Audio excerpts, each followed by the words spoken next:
सबसे प्रार्थना है, हृदय से कह रहा हूं, हम एक ही परम पवित्र परमात्म तत्व के अंश हैं। एक ही पंचभूतों से शरीर रचा हुआ है। ये जो चातुर्वर्णम मया सृष्टा गुण कर्म विभागसा, ये भगवत प्राप्ति के लिए है। हम इनसे ऊपर उठे, त्यज लोक धर्मान, और भगवत प्रेम प्राप्ति के लिए अपने अपने वर्णाश्रम धर्म का पालन करते हुए परम धर्म को प्राप्त हो। ये आचार्यों ने, गुरुजनों ने एक मर्यादा बनाते हुए वहां पहुंचने के लिए झगड़ा, नीचता का भाव, त्याज्य भाव, ऐसे भावों का कहीं भी लेस मात्र नहीं। अपने अपने धर्म का पालन करते हुए परम धर्म में, परम धर्म के लिए सर्वधर्मान परित्यज्य, शब्दों को देखिए, सर्वधर्मान परित्यज्य मामेकम शरणम ब्रज, अहम त्वाम सर्व पापेभ्यो मोक्षयिष्यामि मा शुचा। अब आपको एक बड़ा मंगलमय चरित्र बता रहे हैं। श्रीनाथ जी अपने गिरिराज जी में प्रकट हुए। पास में ही ब्रजवासियों का एक छोरा जो चतुर्वर्ण में आता था, उनके साथ खेलते थे जाके मंदिर से निकल के। श्री गोविंद स्वामी जी ने सखा थे, उन्होंने देखा। अब सखा का भाव तो सखे जैसा होता है, उसका भी कान्हा ही नाम था। वैसे शब्दों में चतुर्वर्ण का संबोधन था उनके। जो कान्हा उनके साथ श्रीनाथ जी खेलते, गोविंद स्वामी जी ने देखा, का सारे सखा भाव था। गुरुजी आचार्य जी जो है 3-3 बार नहा के और पवित्र होके और सब कपड़ा कोई छुएगा नहीं, हटो हटो, फिर तुम्हारी सेवा में जाते हैं, और यहां तुम इसके साथ खेल रहे हो। तो श्रीनाथ जी ने कहा, देखो ये हमसे बहुत प्यार करता है, और हमसे जो प्यार करता है हम उससे प्यार करते हैं, हम इसके साथ खेलते हैं। तो उन्होंने कहा, अच्छा सुनो, एक बात करो, ये जो कुंड है ना, गोविंद कुंड, इसमें आचमन कर लो तुम। तो हम श्रीनाथ जी से कहा कि हम शिकायत नहीं करेंगे, नहीं हम आचार्य चरण से शिकायत कर देंगे। ये स्वप्न नहीं है, ये खेल है जागृत का। वो आचमन करने के लिए जय कुंड में गए, मारा धक्का, पूरा श्रीनाथ जी भींज गए। उधर जय हो करके जो पट खोले तो श्रीनाथ जी पूरे भींजे हुए और कांप रहे थे। आचार्य चरण विठल गोस्वामी जी ने कहा कि विठलेश जी ने, ये क्या लीला है जय जय, पूरी पोशाक भींजी हुई आपका। बोले गोविंद स्वामी से पूछ लो, वो हमको कुंड में ऐसे धक्का दे दिया। इतना उद्दंडता करते हैं आपके साथ, बुलाए गोविंद स्वामी को, बुलाओ। बहुत उच्च कोटि के महापुरुष गोविंद जानते थे आचार्य चरण। आए गोस्वामी विठल, प्रणाम किया विठल नाथ जी को, जय जय, बड़ी उद्दंडता करते हो तुमने श्रीनाथ जी को कुंड में ढकेला। हाँ ढकेला, क्यों, किसके साथ खेल रहा था, बोलो। श्रीनाथ जी से कहा, बोलो ना किसके साथ खेल रहे थे। तो श्रीनाथ जी जो बोले, जय जय, ये अमुक वर्ण के लड़के के साथ खेल रहा था। तो कहा, जय जय, तो उनका देखो आप रोकना मत, जो हमसे प्रेम करते हैं हम उनको अपना मानते हैं, जो हमारे हैं उनमें ये सब। तो ये अच्छे से आप समझ लीजिए, हमारे प्रभु केवल अपनापन देखते, अपनापन। ये सब मायाकृत रचना है, ये सत्य नहीं है। सत्य है हम भगवान के हैं, ये बात सत्य है। हम भगवान के अंश हैं, ये सत्य है। ये सत्य नहीं है शरीर जहां पैदा हुआ है, जहां बढ़ा है, जहां पला है, वो इसी भूमि में गाड़ दिया जाएगा, इसी में राख बन जाएगा। ये सत्य नहीं है। हमारा जो स्वरूप है वो अविनाशी, परम पवित्र, त्रिकाल में कभी अपवित्र होने वाला नहीं, वो सच्चिदानंद में परम सत्य है। इस बात को अच्छे से समझा जाए, हम सब भगवत प्राप्ति कर सकते हैं। जैसे जैसे महान भागवत हुए वही अंश आपके अंदर है। केवल आप विषयों के चिंतन में, विषयों में, खेलों में अपने जीवन को नष्ट कर रहे हैं, इसलिए आप कह रहे हैं कि मैं बहुत ऐसा। अगर आप अभी चिंतन करने लगे, भगवत स्वरूप में आए, तो आप प्रभु के जन हैं, आप प्रभु के स्वरूप हैं, आप प्रभुमय हैं। ये जानने की बिल्कुल, ये जो बाहरी बातें इनको लेकर के बड़ा चुभता है जब किसी बड़े के मुखों से सुनते हैं। हमें प्रोत्साहन देना चाहिए उसको भगवत प्राप्ति के लिए, ना कि उसको इतना गिरा देना चाहिए कि वो कभी सोच ही न पाए कि मैं भी भगवत प्राप्ति कर सकता हूं। हमारा इतिहास भरा हुआ है कि कोई भी कहीं से भी भगवान का भजन करे तो वो भगवत स्वरूप को प्राप्त हुआ है, वो महान ऋषि बन गया है। इसलिए सबसे प्रार्थना है, पूज्य पादुड़िया बाबा जी कह रहे कि जैसे विद्वता का बल, जाति का बल, धन का बल, रूप का, ये सब भगवत भक्ति उदय नहीं होने देते। इसीलिए हमें लगता है कि भगवान की बड़ी कृपा है उनके ऊपर जिनके पास कोई उपाधि नहीं है। ये उपाधि बड़ी उपद्रव पैदा कर देती है, पदवियां बड़ी उपद्रव पैदा कर देती है। यदि समर्थ ना हुआ तो गुरु प्रतापी ही इस पदवियों को सह सकता नहीं। दक्ष ने देखो ना, प्रजापति बन गए तो भगवान शंकर को कैसे कटु वचन बोल रहे थे।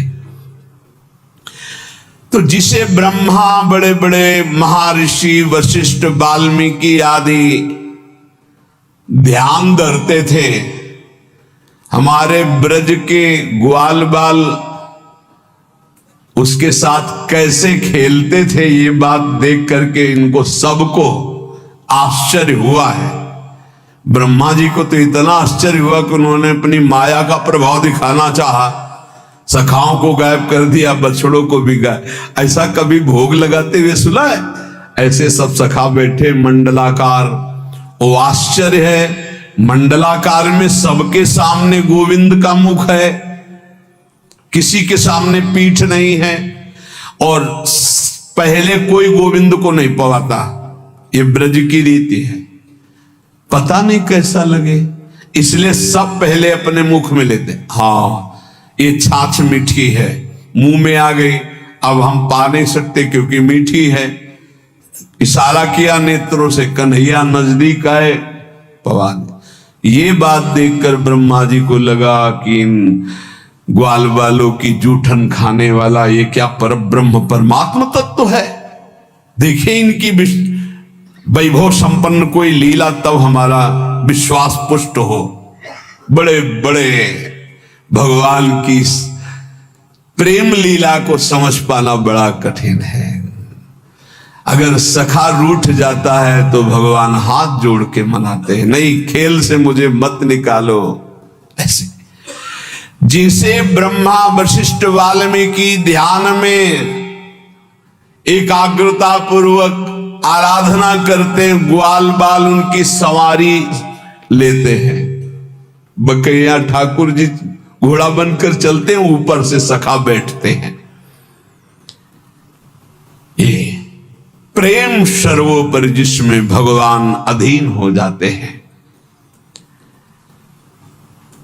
प्रेमी चाहे प्राण निकल जाए, कभी भगवान से भी कुछ नहीं मांगते, तो फिर बाहरी से क्या चाह करेंगे। इस मार्ग के पथिक को कभी किसी के आगे हाथ नहीं फैलाना चाहिए। ध्यान से अपने जीवन में देख लीजिए, सुने न देखे प्रेमी भक्त भिखारी। तभी कहा एक अनन्य व्रत खाड़े की सी धार। इनसे मिलना, उनसे बात करना, उनके पास जाना, उनके पास बैठना। तुम कोई नेता हो, कोई सभापति हो, तुम्हें समाज सुधार करनी है, तुम्हें अपना सुधार करना है, तो ये प्रपंच क्यों? गर्दन नीची माधुकरी मांगा, या जहां गुरु प्रदत्त प्रसाद पाया एकांत सेवन करते हुए। सेवा है तो सेवा, एकांत सेवन करते हुए। इनसे मिलना, उनसे मिलना, ये निंदा स्तुति प्रपंच, इससे क्या लाभ ले लोगे? बाहरी वेश भगवत प्राप्ति नहीं कराता, आंतरिक उद्देश्य भगवत प्राप्ति कराता है। यदि बाहरी वेश और आंतरिक उद्देश्य दोनों हो तो जगत मंगल, यदि बाहरी वेश और आंतरिक उद्देश्य नहीं तो दुर्गति। इस बात को समझ लीजिए, उद्देश्य क्या है आपका। कुछ लोग तो इतने में ही संतुष्ट हो जाते, अच्छा भोजन मिला, कपड़ा लत्ता मिला, दिनचर्या बढ़िया दिन कट रहा है। अरे भाई, इसके लिए नहीं नहीं, सुने न देखे प्रेमी भक्त भिखारी, तिनको दाम काम को लोभ न जिनके कुंज बिहारी। जिन्होंने प्राण प्रीतम प्रभु को अपना मान लिया, वो किसी के आगे बाबूजी कह के रुपया के लिए हाथ पसारे, बोले कभी ऐसा नहीं देखा गया। वो नाटक है, दम्भी है, पाखंड हो सकता है, ऐसे कोई भगवान का भक्त नहीं कर सकता, पक्का। ऐसा कभी नहीं देखा गया। हमने देखा है महापुरुषों को, कभी ऐसे तो ठाकुर जी या जमीन पे रख दो तुम, ऐसे मांगा नहीं, ऐसे कभी नहीं। तिनके दाम काम को लोभ न जिनके कुंज बिहारी। तुम्हें भगवान का भरोसा नहीं तो कैसे भक्त, कैसे भगवान का भरोसा नहीं तो भक्त कैसे।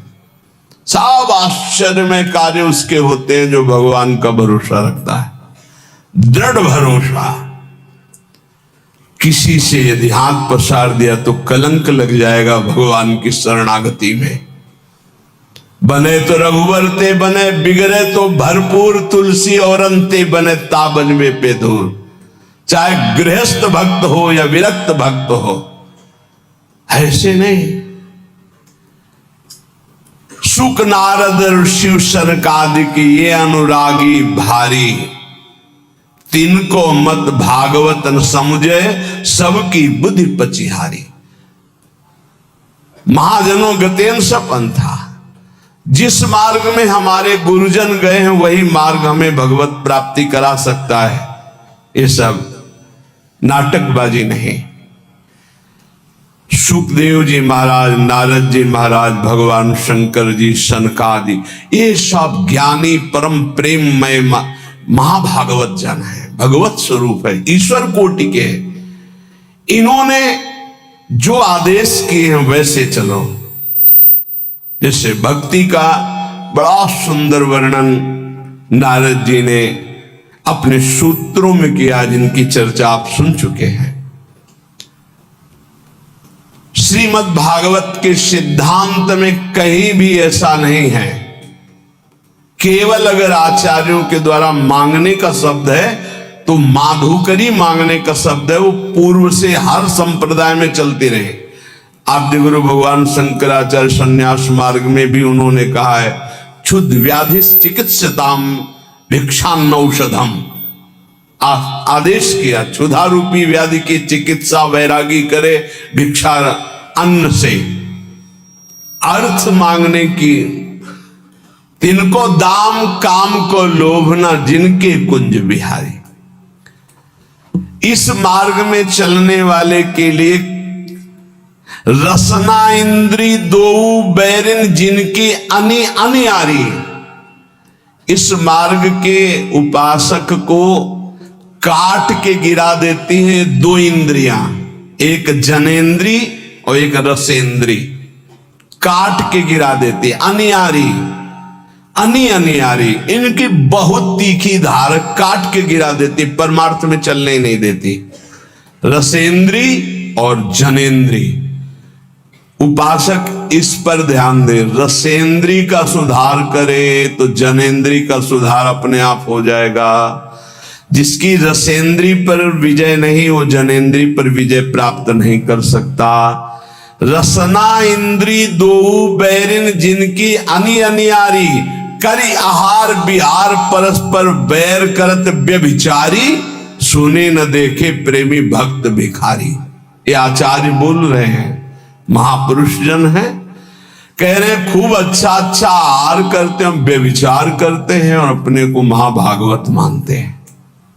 ये परमार्थ का पथ नहीं है, नाटक का मार्ग नहीं है। ऐसा क्यों करते हैं ये? बोले इनके जीवन में भजन नहीं है, इसलिए। वेश बनाने मात्र से भगवान की प्रियता नहीं होती, भजन करने से भगवान की प्रियता होती। भगवान की प्रियता होने पर ही विषय विषवत लगते हैं, अन्यथा नहीं। तो कह रहे विषयन की प्रतीत न हरि को रीत कहत बाजारी। ये बाजारी लोग हैं।